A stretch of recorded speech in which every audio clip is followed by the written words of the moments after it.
Hello, good evening, and welcome to Bookmakers TV. I'm Gav from the LFC Day Trippers. That is Liam Canning, and that is Jamie from the Daily Hotspur on your screens. It is a Premier League preview show, but of course, it is FA Cup weekend this weekend. So, we're going to talk about a load of FA Cup stuff. Well, when I say a load of FA Cup stuff, we're going to cover two games. We'll have a quick look at United's week, we'll have a quick look at Spurs week, and we might look at a couple of transfers that are happening, or may happen in the next five or so days.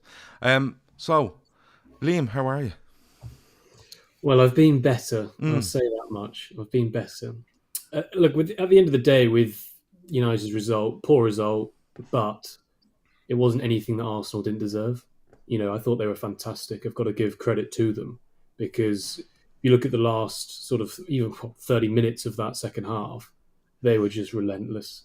I've not seen a team like that for ages, really. That have put another team that are really, competing at a high level to the sword like that, and they did in such a remarkable fashion. So it was a fantastically exciting game. The fact that it bounced around 1-0, 1-1, 2-1, 2-2, but United were never really in it to win it. I thought anyway. I was never confident enough to think, oh, now it's 2-2, we'll go on to get a third or a fourth. I always thought Arsenal coming back the other way, it's coming in waves and it's relentless, and that's exactly what happened. And full credit to Mikel Arteta, because I think there were points in that game where they could have panicked and they just didn't, and they really held their nerve, and that was a real big test for Arsenal. I thought, look, United season might go in 100 different directions, we just don't know, but I thought Arsenal really put a marker down there to say we are potential champions in waiting here. You've got to come and beat us. And that's why it'll be really interesting for tomorrow night, albeit the FA Cup, what's going to happen between them and City. Yeah, we spoke last week about United, and they had a big game at Palace. Yeah. Then they had a big game at Arsenal, and they draw at Palace. They can see the very late goal, and I Arsenal, I think, deserved the win on Sunday. Like you said, they were relentless. They stuck at it.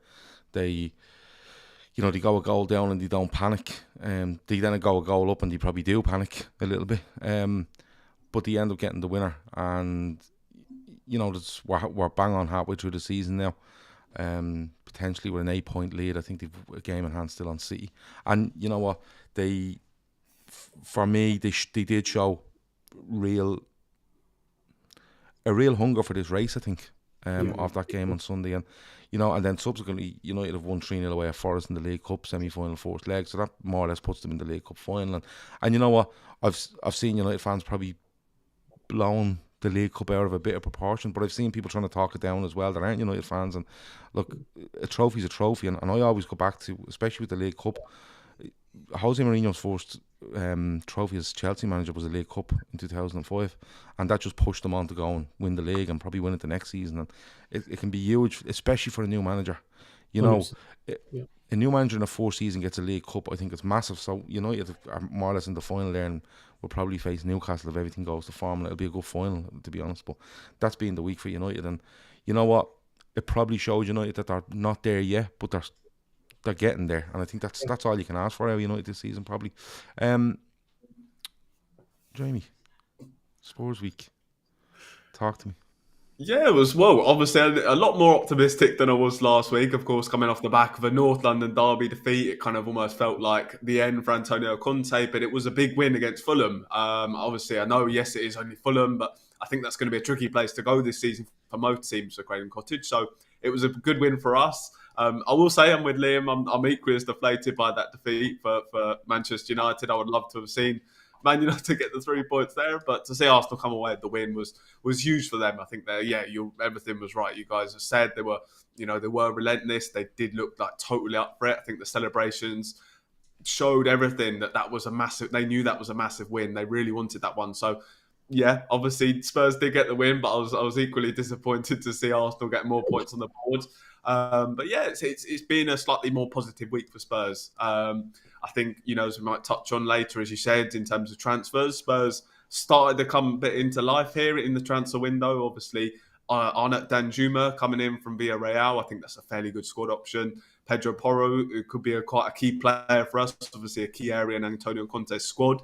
that needs upgrading. That looks like that's going to get done as well. So, yeah, it's getting there. I'm not going to get too carried away because obviously the last couple of weeks, the last couple of months have been really difficult to be a Spurs fan. But yeah, it's certainly been a more positive week for Spurs. And yeah, again, just looking forward to the FA Cup now because I think for us, this is a really important competition. For me, I think Antonio Conte will be gone at the end of the season. And I want him to deliver some sort of silverware. And look, we're not obviously, the Premier League, that's well and truly gone. The Champions League, don't think that's going to happen either. So the FA Cup is the only real opportunity for us to get that trophy. And yeah, as I said, obviously it is Preston away, a game on paper we should be getting through, but I want us to take it serious. I want us to now really go big in this FA Cup this year. And yeah, I'm looking forward to this game for sure. Well, Kev O'Sullivan in the chat asks thoughts on Kane extending, which of course the talk at the moment is around Harry Kane, and he may be looking to extend his Spurs contract. And Kane has been linked with moves away, famously to Manchester City when Gary Neville tapped him up on Manchester City's behalf on some random golf course. And then of course Bayern Munich have been linked with him. When I say linked with him, the name was touted last summer, but Harry Kane looks like there's talk he may extend. Is that him ending his career at Spurs for you? Well, look, 100%. Whatever happens next, he'll be in the Premier League. I'm not necessarily sure that'll be with Spurs. I think Liam, obviously, might be interested to ask Liam this question as well, because I think if he does go anywhere else, it's either going to next season he'll either be a Spurs player, or for me, he'll either be a Manchester United player. I think those are the only two destinations, in my opinion. Yep. He's very firmly set on breaking Alan Shearer's record now. I think that's something that he desperately wants to do. Obviously, he's not had maybe the trophies to kind of show for his career, but one thing that he certainly will have come the end of his career is all these unbelievable records. And, obviously lots of people say they want to judge their career by trophies. And of course, Harry Kane will want to do that. But I think to have that, these massive records, to have the all-time Premier League top scorer, I think that's something that is really important to him. And he's 100% staying in the Premier League. Yeah, it'd be really interesting to see if he does look to extend with Spurs at the moment, and the way the things are going. I would be quite surprised that he would look to do that, because, of course, in the summer it will mean he'll have a year left, and then he almost have that opportunity to leave, and that'll be his last chance to get that move. So it will just be a case of where Spurs are at in the summer.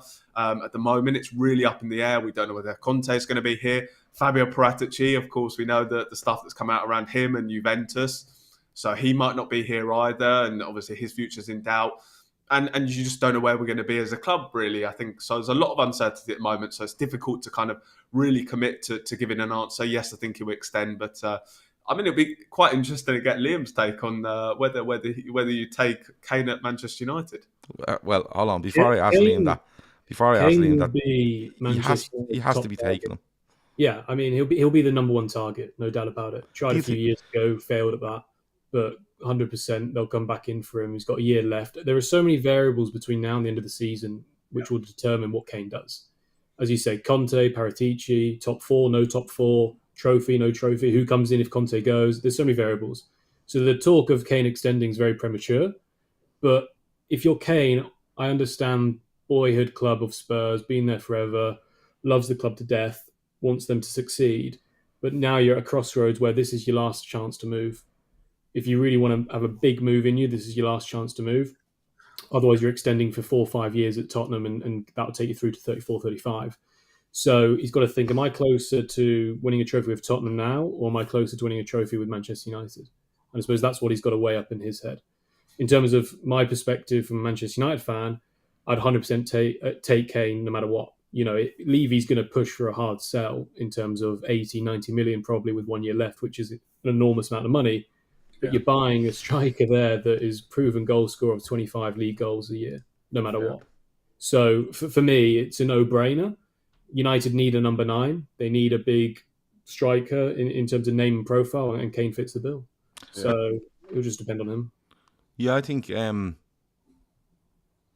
it would be his last chance if he wanted to sign for Manchester. Well, not his last chance. It's not like he's been given loads of chances to sign for Manchester United, but it will be his only chance to sign for Manchester United, because if Kane doesn't sign for Manchester United in the summer, United are definitely signing a striker. Osimhen from Napoli's being rumoured, and it's when you look at where United are, they're starting to find their feet defensively. They're definitely finding their feet midfield wise, and they probably need to add. They definitely need to add. It's not like this squad has just decided it's a brilliant squad. There is still holes in it, but the striker thing is huge because Weghorst is not a long term thing.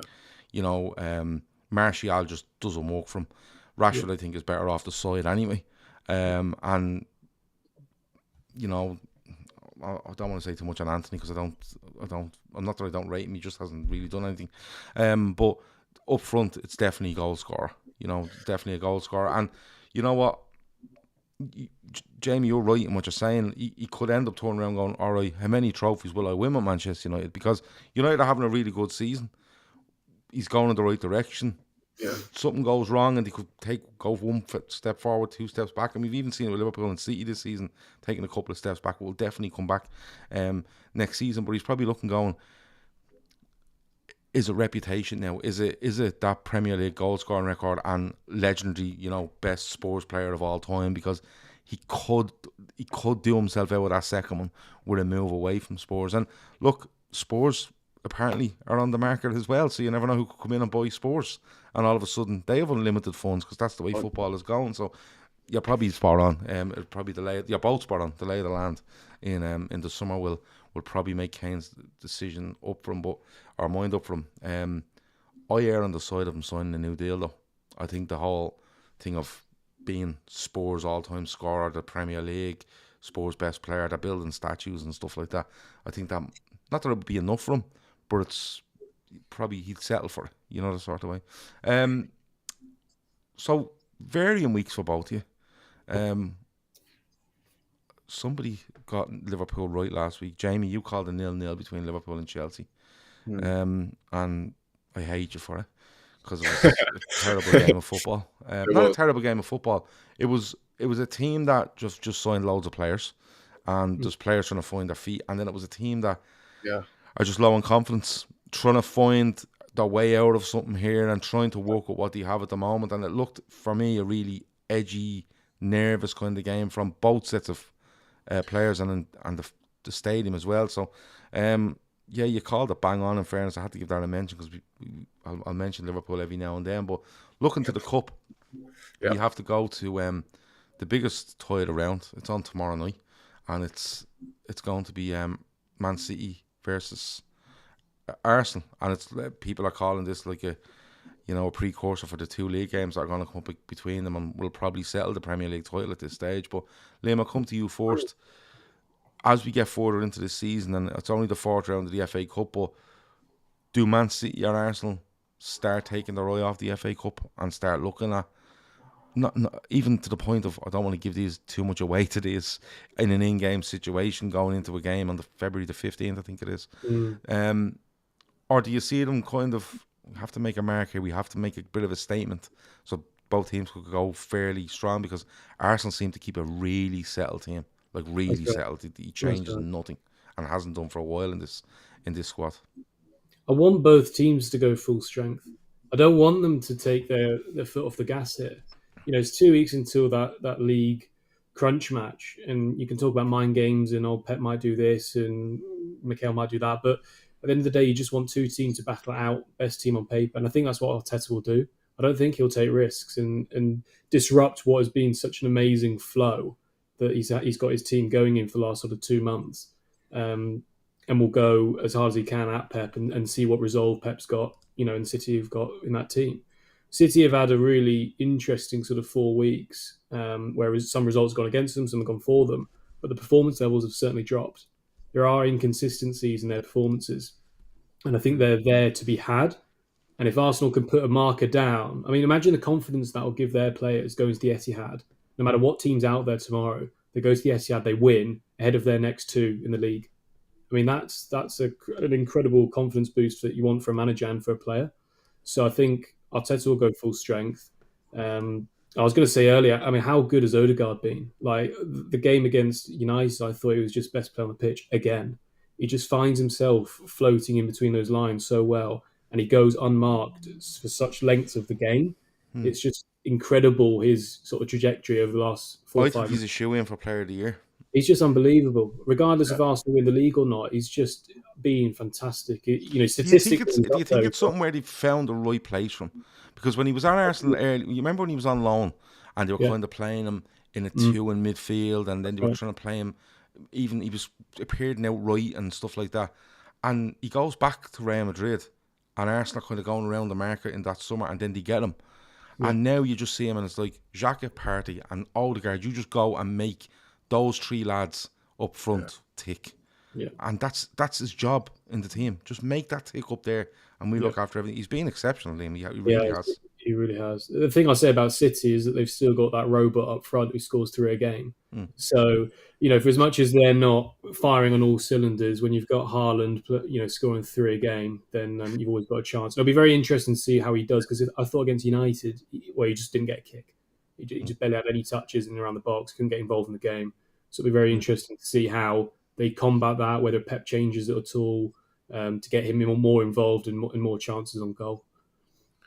It's interesting because Arsenal I keep saying it, if you want to combat City, you push them into the middle of the park, because it keeps Kevin De Bruyne off the ball and it cuts down the angles of Erling Haaland getting near it. And if if Partey and Xhaka work really hard in cutting off those lanes, and the likes of, say, a Saka and a Martinelli help in pushing City into the middle of the park, it works. And Spurs done it for a while last week, where they had them, and then went, and we all know the game. I'm not going to bring it back up, Jamie. I don't want to upset you. Thank you. But that is the thing. And the funny thing is, it also strengthens Arsenal in that game, because if Arsenal push them in the middle of the pitch and then win the ball, it means then you have got Martinelli. It's not like you're trying to push everything down.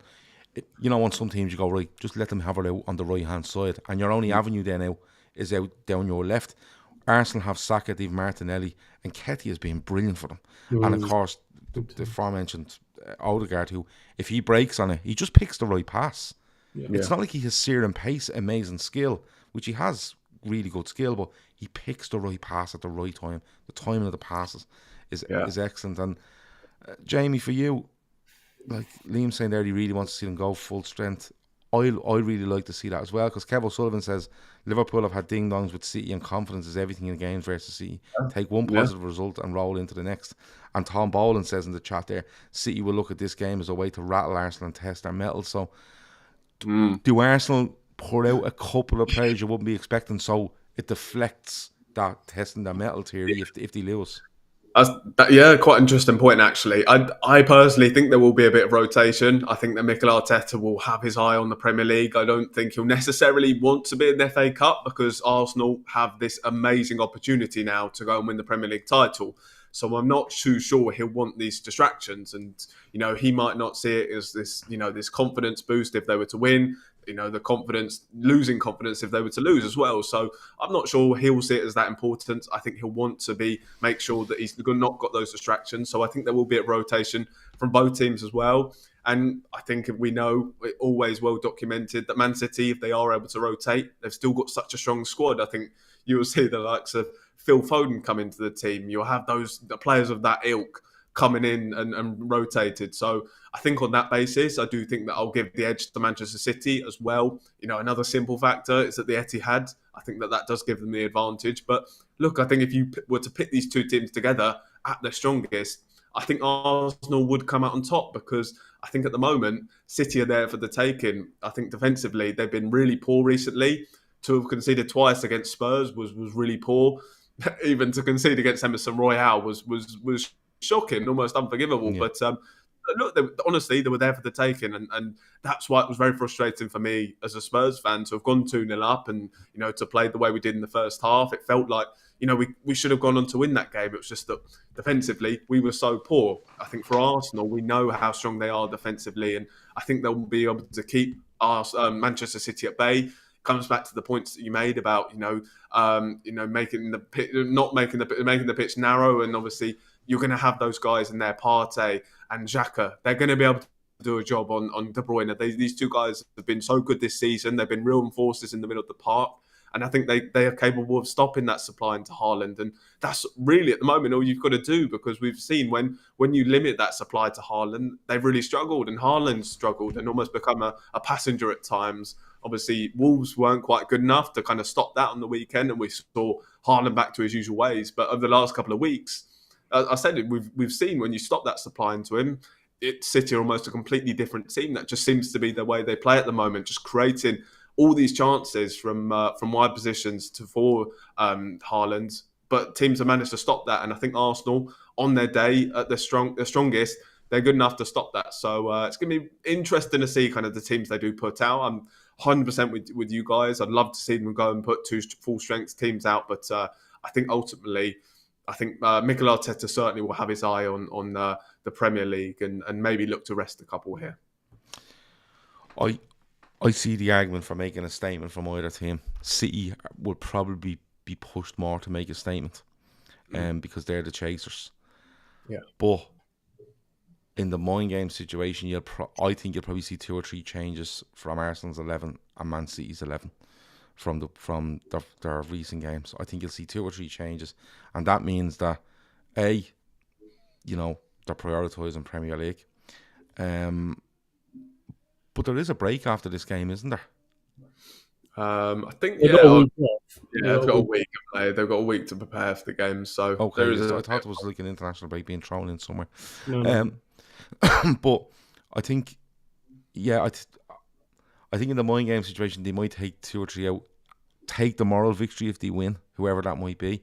But if you lose, you kind of go, we changed it a bit. It's one of those. And but if City win this, they'll come after Arsenal like you don't know what.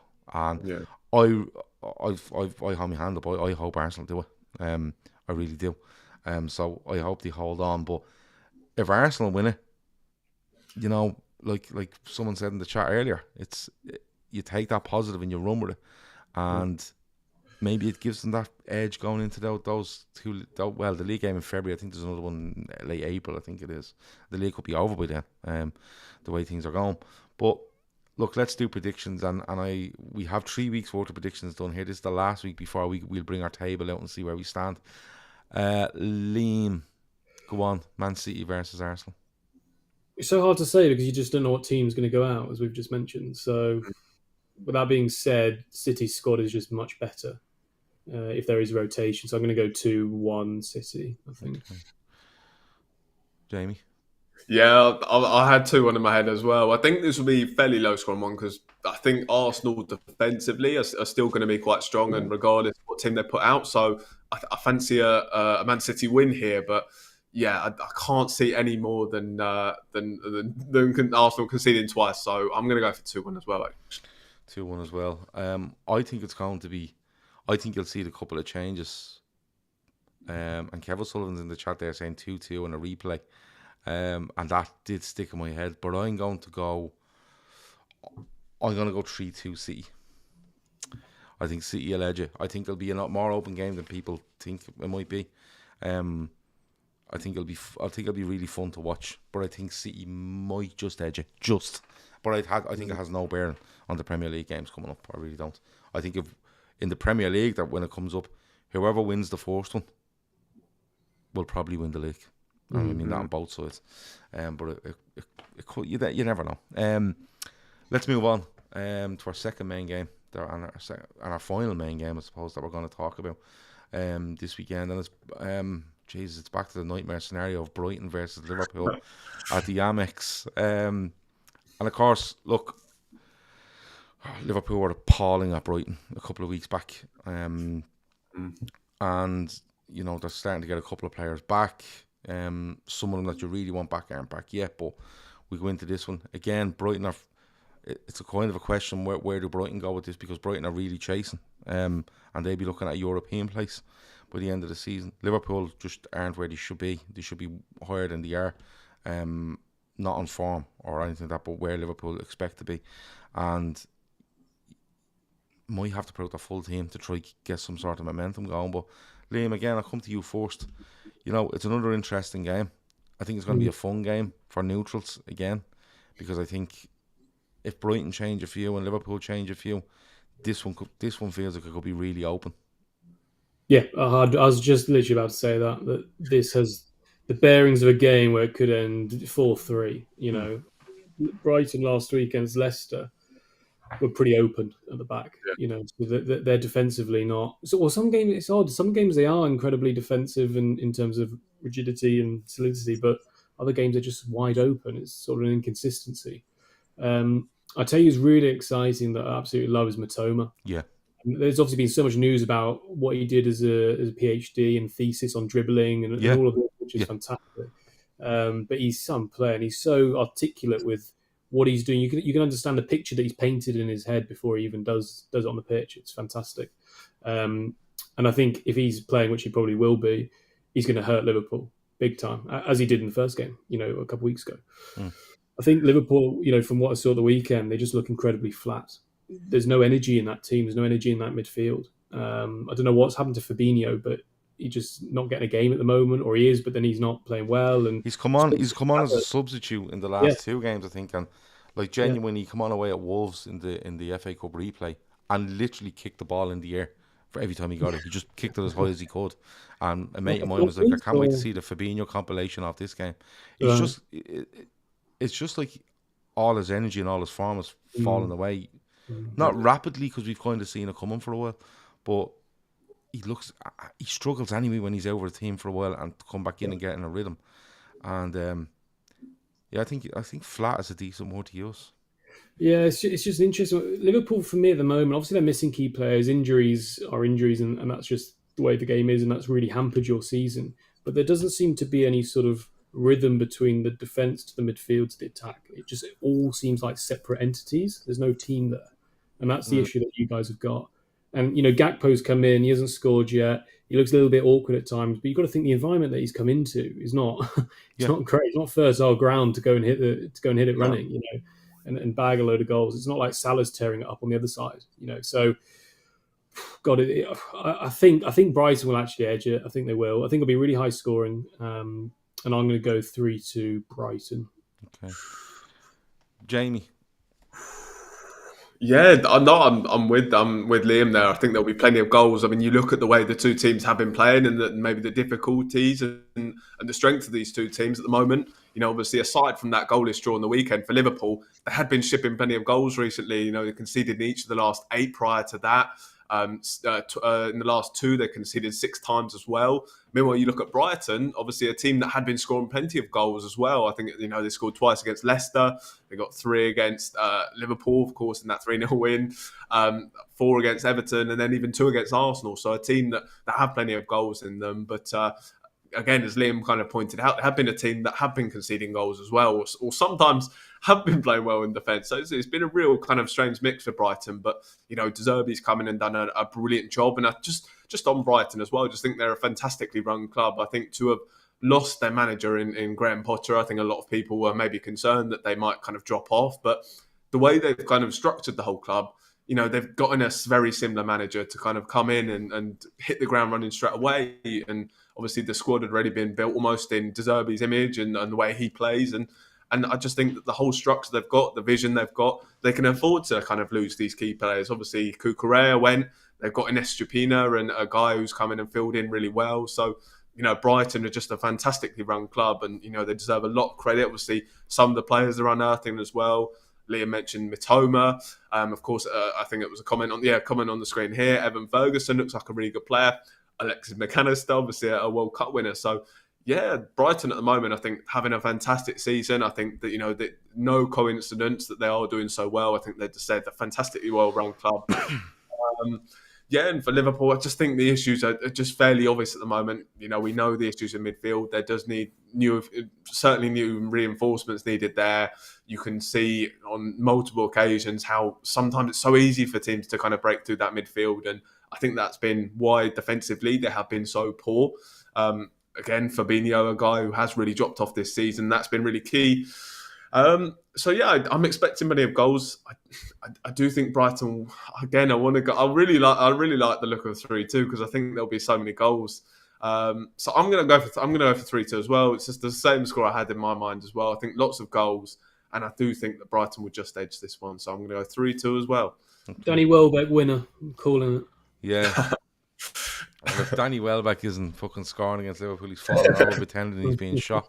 Andy Robertson's in the vicinity. Look, there's no denying where Liverpool are at the moment. Liam said it very well. They look like separate entities around the pitch, and the simple matter is because Liverpool's midfield was always functional and was always a machine. And what it done was it led from the front and it pushed the front men to go and press. It covered every space in between the forwards and the midfield, and then covered every space between the midfield and defence. And what Liverpool were brilliant at was hunting you down and making you hit percentage balls into midfield or longer than that, and air defence to deal with it. And even if you left two up front, Van Dijk and Matip or whoever it might be, were brilliant one-on-one, and they just deal with you.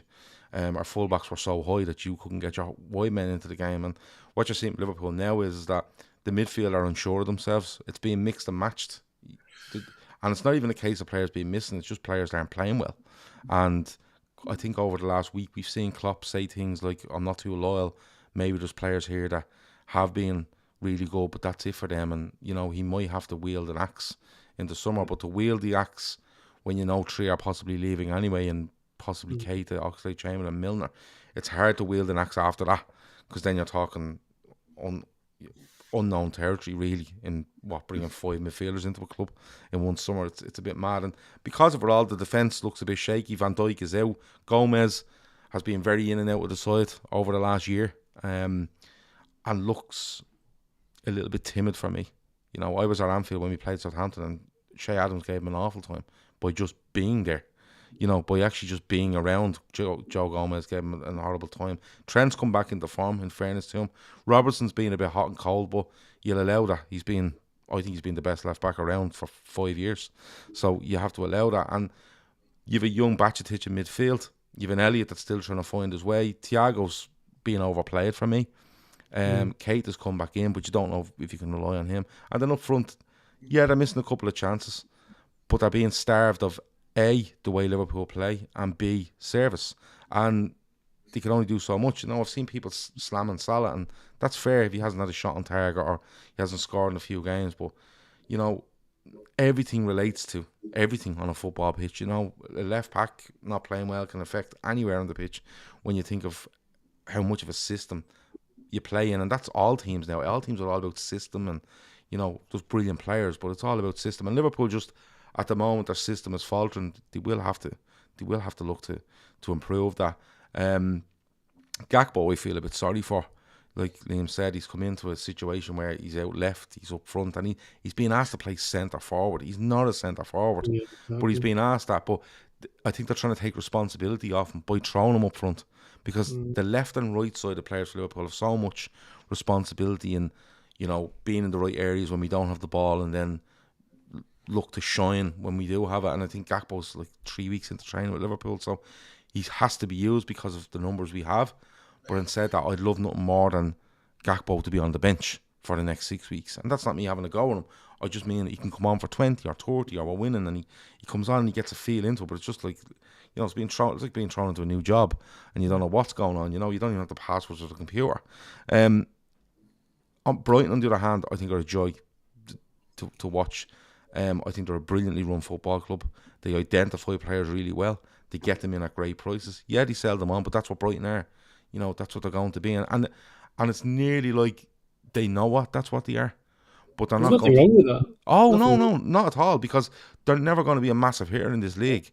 But they know what they are. But the thing is, you will get clubs that get players, sell them on, and then go, we'll sell a player for 50 and we'll spend 40 and bring another guy in. They're not doing that. They're selling players for 25, 30, and they're buying fellas for 5. So it's not an actual massive risk. If the 5 million doesn't work, they can go and try somebody else. So they're not putting all their eggs in one basket when they lose a player. But Tom has been brilliant. Evan Ferguson up front, the Irish lad, is so highly rated by them. McAllister, Saicedo, even the lads at the back are solid. Leicester got at them a bit in the midfield, or in last weekend, but they got a draw in the end, and they're just really good to watch. Brighton, you can't really have an argument against them. I'd struggle to say anything negative about them. I think it's going to be a good game. I agree it's going to be high scoring as well. I can't back Liverpool to lose though, and the reason being, Liverpool might want to show a reaction here, and Klopp might want to make a point to certain players that played on that day.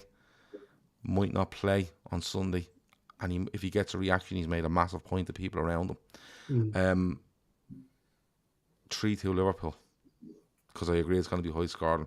We'll enjoy it anyway. You know what I mean? But I'm going to go. Better than a 0-0. Better than a 0-0. Well, yeah. Thank God you didn't say 0-0, because Jamie, I couldn't do it 2 weeks in a row. You know, if we lose, we lose. But let's see a few goals. Look, the rest of the weekend, you've spoken about Preston against Spurs. Liam, just quickly on United and Reading. You know, it's a decent draw for United in the 4th round.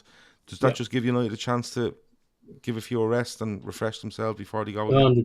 Wholesale changes, I imagine. And what's nice is that you've got Saturday night, you've got Reading, and then in the week you've got Forest, and obviously that's set up as a 3-0 anyway. So you can have wholesale changes across those 2 games, really. There's a young lad called Facundo Pellistri who was with Uruguay in the World Cup, who looked great every time he comes on. I'd like to see him start. Garnacho likely to start instead of Rashford. Weghorst will probably start because we don't have another centre forward available, so he'll have to go with that. But look, it's at Old Trafford.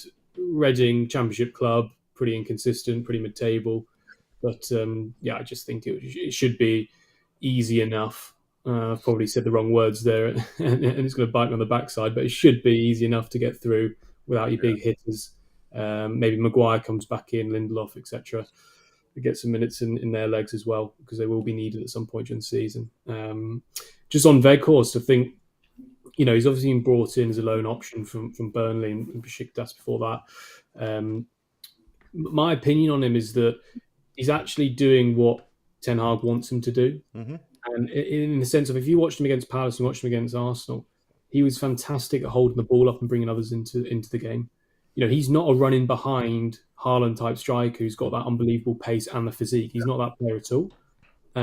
He's 6'6", but unbelievable with his feet, which I just don't understand how that's humanly possible. But it actually reminds me a little bit of, not in the same mould, but Firmino does for Liverpool. Sure. Where he drops off, he gets hold of it. Yeah. He commits centre halves into a bit of physicality, and then he can just bang it off to Salah, Mane, or in your case, Rashford, Martial. Yeah. Totally agree. He's completely unselfish, and I thought those 2 games to come into were incredibly difficult anyway, regardless, of the results or performances. But against Forest away, he's not had a home game yet, so it'll be interesting on Saturday the reception that he gets. I did see a little bit of criticism. I just thought, he's doing his job, and he's doing a good job at that for someone who's just come in and our only forward option. So we talk in the future about potentially Harry Kane or Osimhen or Gonzalo Ramos at Benfica. I wouldn't be opposed to signing Weghorst as an option number 2 or an option number 3. If he's a cheap deal, that type of profile that Ten Hag clearly likes and wants in the squad, I really don't have a problem with that at all. I think he's actually doing a pretty decent job so far. Time will tell, though. Yeah, look, I agree. I think he's doing what he's being asked to do. He's a big guy that can hold the ball and look to play other players around him. And when you look at the players around him, they'll thrive off it. Bruno Fernandes will thrive off it. Even Fred, if he's running off him, Bruno Fernandes, Martial, Rashford, Anthony, they all thrive on defenders being committed or anyway out of shape because Weghorst is doing something, and then they get the ball. It just gives them that extra half second to think or attack people. And I've seen at Liverpool for years, but Firmino goes down as one of the most underrated players. Yeah, big time. Underrated is probably the wrong word to use. Outside of Liverpool, definitely underrated. But when you watch him playing for Liverpool, he made so much from Mane and Salah. It's untrue. Yeah. And just because of his, didn't even have to touch a ball. He'd literally come wandering out of the centre towards Salah. People that go with him and Salah just go, be literally going to Salah. You just go into that space I've left. You go running in there because you have the pace to do damage. He done it with Mane, and he scored so many goals, the 3 of them. The amount of goals they got, I think it's something like 350 goals between them playing together. And he has so much. He's brilliant. He's a brilliant footballer. But Weghorst probably doing it in a slightly different way. But that's what he's there for. Because United's strengths probably are out wide. When you look at it, you expect about go through, I presume. Yes, of course. Yeah. Well, you give me a score for United, and I'll get a score for Spurs. I'll go 3-1. I think we'll concede, but I think it'll be fairly comfortable. Cool. Score for Spurs and Preston. Yeah, I mean, look, hopefully this should be a straightforward one. This is a Preston side. They're 11th in the Championship, not a side. They've lost 3 of the last 5 as well. So not really a team that are kind of in much form at the moment. I think, as I said, I think this competition is going to be very important for Spurs this season. I think Conte knows that. Obviously, a guy who has won the competition before, having won it with Chelsea in 2018. So he knows how to win this competition, Conte. And I think he'll see this as a really important one to get that silverware. You know, I said I do believe he won't be here at the end of the season, and to get that silverware, deliver that trophy, the club will know that traditionally, obviously a very long time ago now, this is a competition that Spurs have been very good in. Once upon a time, we were record holders of this competition, 1991, a very long time ago, but we have great tradition in this competition, and the club will know that. They'll tell Conte that. Conte should be aware of that, and hopefully we go strong in this one. I think we'll see the likes of Harry Kane playing. Obviously, then you've got the likes of Richarlison. Dan Schumann might come in as well. Obviously, that's a really interesting addition to the squad. I think that's a pretty good deal that we've got there. Obviously, a guy who's coming on loan, going to be a relatively cheap fee, relatively low wages. And then, you know, if we don't like him, he goes back. If we like him, we've got an option to buy him for about £25 million. So I think we've got a good deal there. And a guy who last season obviously showed he was very good in the Champions League. Obviously, as Villarreal got to the semi-finals. So I'm interested to see how he comes and gets on. But yeah, I think Spurs are going to go strong in this one. I do think it should be a comfortable win, and I think it'll be an emphatic one because Harry Kane, he's level with Jimmy Greaves now with 266 goals for Spurs as our all-time top goal scorer. I believe he'll start, and he's got a good record in this competition, 17 in 26 matches. So I think he'll get on the score sheet if he does start, which I fully expect him to do, as I said. And I'm gonna go for 4-0 Spurs. I'm gonna go for a big win here. Okay. Defensively, obviously, we have been a bit shaky at times, but look, we have to be beating Preston here, and I think we should be doing it to 0 as well. No worries. Before we get out of here, because we always, what did we say, 30 minutes, and we're 42 minutes in, so we're never going to do 30 minutes, just to let people know. But just quickly, transfers, because the window closes next Tuesday. Is that right? 11 p.m. Yep. Yeah. Yep. So what I wanted to do was, and I'll go first on this to give you a little bit of time to think. So, a transfer for your own club that you think may happen or you'd like to happen. A transfer within the league that you definitely think will happen. Okay. And a surprise one. Any surprise one in your head that you think, wow, that would be a surprise, but it could happen. Right? So I'll go first. Have a little think. I'll explain mine and I'll give you a chance. So one for your own team that you'd like to see or think may happen. One that you definitely think within the league will happen. And one that might come out of left field from any team, whether it's your own or any team in the Premier League. So firstly, for me, Liverpool has to be Moises Caicedo with Brighton. Has to be. The talk of 100 million price tag on his head, I think, is bizarre. I don't think Brighton will ask for that amount, but I think if he's in at 60 to 70 million, I think Liverpool should go and do it. We have a guy on our show that is just mad on South American football, and he's like, just go and get this fella. He's been going on about Caicedo before he arrived at Brighton. He loves him that much. So that would be mine for Liverpool. I think midfield has to be done. One that I think will definitely happen is Gordon to Newcastle from Everton. Everton are a mess. Talk is Connor Cody gave him a slap in the head for something, or a punch, or whatever it was. Oh, I don't know if that's true, but that was the story. He hasn't been at training in the last 3 days. He hasn't been at training since Lampard got sacked. Newcastle, I think Newcastle will look to make a move here. I think he's young. I think he has potential. I don't think he's shown it. I think he's overhyped for what he is now, but he's still young, and Chelsea were talking crazy money in the summer for him. But I think that will be one that happens, because the owners Newcastle have will want to make a statement nearly every window, and I think that one will definitely help the homegrown quota and stuff like that. I think that might be one to watch, because it's another option for them, and it's one that they look at and say, that's a long-term project. So I think Anthony Gordon might be one that goes. And a surprise one, I think you might see an exit at Chelsea that you might be a bit, wow, They're letting him go. And it could be even someone like Kante or, like genuine. I think someone at Chelsea might leave before the window ends. They have to do something. They've brought in so many players that they have to get something going. I think that might be an exit at Chelsea that you kind of go, well, I didn't expect that now, but I kind of see it in the summer, but someone pushes it and gets it through now. Maybe the likes of like I said, a Kante, or maybe even a front player like a Ziyech. It'll be Ziyech. Yeah, maybe Ziyech. That'll be my one. I think Ziyech. Yeah. Just because of the wideman that they've brought in already, I know he's playing. I understand that, but I just think if he looks like a player that just wants to play every single game, and he's not going to get that now. So, for his own sake, I think that he'll probably push for it, whether he gets it or not. I mean, it's 5 days to go. I mean, it's hard to think about that, but maybe a loan. Maybe it doesn't have to be permanent. Maybe it could just be a 6-month loan. And see what happens. Liam, for United, is that one you'd like to see or expect to happen? And pretend that we're going to bring someone in, but we're not. Simple as that. We're just not. I think our business is done through Weghorst. We needed a forward, and we've got one.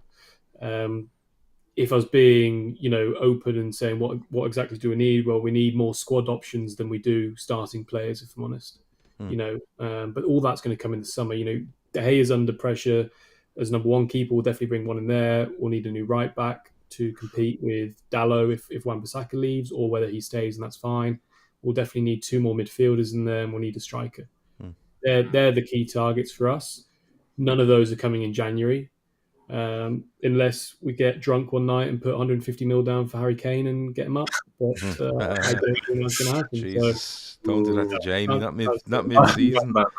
Is there anyone in the league that you think that'll definitely happen along the likes of? The Pedro Porro one. I'm sure Jamie will touch on Pedro Porro, but yeah, I mean, I've seen Porro for a number of years now, and he's incredibly exciting. He was at City for a long time. He was at Girona, which is City's other club over in Spain. And he's been there, for a couple of years. And then he went to Benfica Sporting Lisbon last summer. And he's just incredibly attacking. He's down as a right back, but he's not really. For Sporting, he plays as a right mid. Yeah. So for Conte's 3-back system as a wing back, he's going to be absolutely perfect. Yeah. In terms of departures, then when you look at that, so they've got Porro to come in. He'll be number one choice. You've got Emerson Royale. You've got Doherty. And you've got Jed Spence. So Jed Spence will have to leave.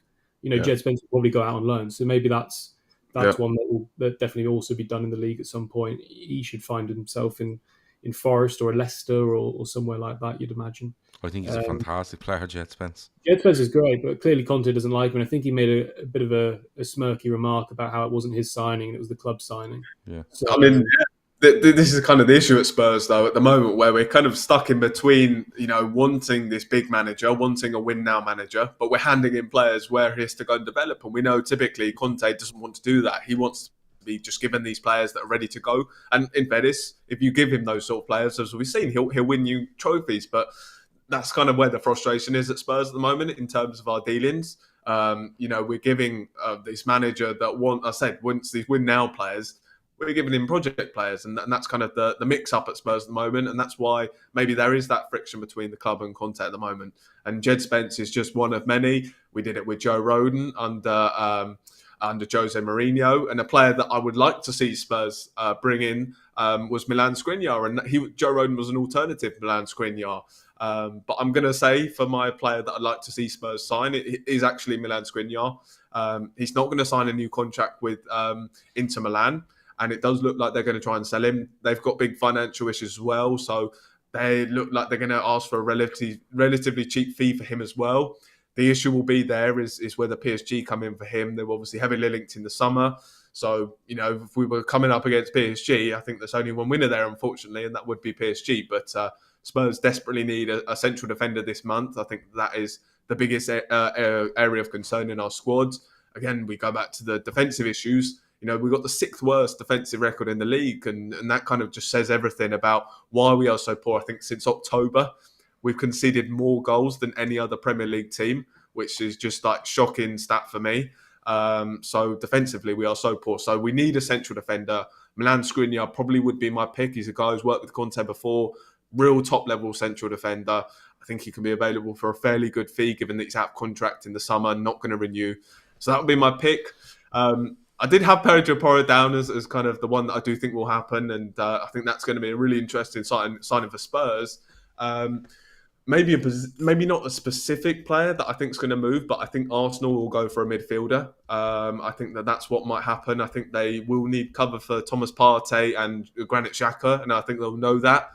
That happened last season where they lost Thomas Partey towards the end of the season. Talk that this Polish guy that you signed can play centre back and centre midfielder, isn't there?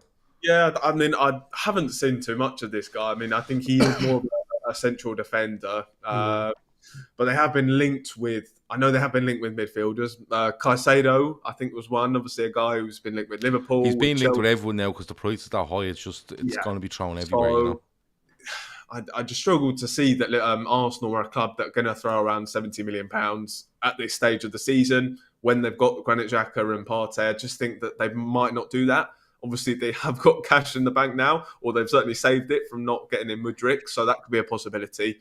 I think I'm going to not necessarily kind of tip a specific player, but I do think that Arsenal will bring in some sort of midfielder this month. And my surprise one, I mean, I don't know whether you say it's a surprise because he's been very strongly linked out the window. I'm going to go for Enzo Fernandez to join Chelsea. I think that's one that will come up again. Obviously, a very expensive deal to get done. And obviously, Chelsea have spent ridiculous money already. But I think they are very much set on getting a midfielder like Arsenal. I think they're also willing to spend that sort of money. And for a club like Benfica, I just don't think it should be underestimated at all how important 120 million euros or more than that would be. Yeah, for but them. The problem is that Chelsea. The thing is, if you have a buyout clause, that's the problem. You have to, and you're paying her up front. You can spread. I think it's a buyout clause you can spread across the term of the contract. Or a release clause, sorry. A buyout clause you can't. It has to be into your accounts this year. And that's the issue.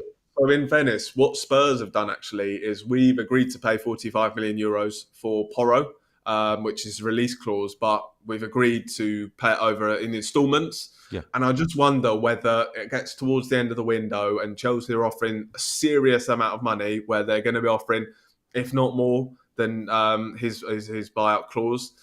I just think that sort of money for a club like Benfica, and someone pointed out that Sporting, and I'm sure it'll be a very similar case for Benfica, you know, their almost annual turnover is about 120 million euros. So, you know, Benfica, Sporting getting in 50 million for Porro, that's almost something they couldn't turn down. And you know, and imagine Benfica getting 120 million. I just think that come towards the end of the window, I think they'll look at that sort of money and maybe look to be a bit more lenient towards accepting a deal, and I can see that maybe rearing its head again, and Chelsea coming back in for Enzo Fernandez. Okay, so we might record this again next Thursday because that means that the window will be closed and we'll have all the deals in place. But look, the three of us will get together after this and we'll work out some recording for next week. But probably Wednesday or Thursday next week when the window's closed and we'll know for definitely who's gone where or who hasn't moved. Everyone that's watching, thanks. Anyone that's commented, thanks a million. Hit the like button, subscribe. We do this every week, and of course, Bookmakers TV have loads of other great content around horse racing and different things. So go and check them out. Make sure to check out Liam on Twitter and Jamie on Twitter. The link or the links for their Twitter is in the show description. It's been a really good show. It's great to come on every week, isn't it? And you've had a good week. He's had an okay week. I've had a terrible week, and then it changes week on week, and we're being really, really nice to each other. I'm just waiting for United or Liverpool to clash with Spurs or whatever, and it's just a massive controversy, and then it'll all go off, and then we won't like each other anymore, and it'll get very heated here on a weekly basis. But have you enjoyed doing it live? It's been good. It's been good to see everyone's comments. Yeah, it is, isn't it? And it'll grow as we go on. People that are watching will definitely tell people to go and watch. And a lot of the names in there are very familiar to me from our channel because I made sure to tell them to come over and watch. And they're a lovely bunch of people. They do comment really well and they know their football. So, and like me, they love talking about not Liverpool stuff. They like talking about Premier League and stuff. So it's all good. That has been the Premier League preview show from Bookmakers TV, but the FA Cup special. We have talked about some transfers. Thanks a million to Liam. Thanks a million to Jamie. Thanks a million for everyone for watching, and we'll see you next week. Cheers.